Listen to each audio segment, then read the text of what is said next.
হযরত দাউদ আলাইহিসসালাম এবং তালুতের ঘটনা। সূরা বাকারার 251 নং আয়াতে আল্লাহ তাআলা জালুতের পরাজয়, দাউদ আলাইহিসসালাম কর্তৃক জালুতের হত্যা এবং দাউদ আলাইহিসসালামের নবুয়ত ও বাদশাহী লাভ সম্পর্কিত তথ্য ঘোষিত হয়েছে। এ আয়াতের ব্যাখ্যায় আল্লামা সানাউল্লাহ পানিপতি রহমাতুল্লাহ আলাইহি তার গ্রন্থে লিখেছেন, হযরত দাউদ আলাইহিসসালাম যখন অল্প বয়স্ক যুবক ছিলেন, তিনি বকরি চড়াতেন। তিনি তার পিতা এবং তার 13 জন ভাইসহ তালুতের সৈন্যবাহিনীতে যোগদান করেছিলেন।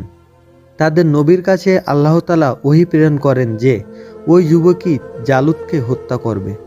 হযরত দাউদ আলাইহিসসালাম যখন যুদ্ধে যাওয়ার জন্য রওনা হন, তখন পথে 3টি পাথরকে আল্লাহ তাআলা কথা বলার শক্তি প্রদান করেন।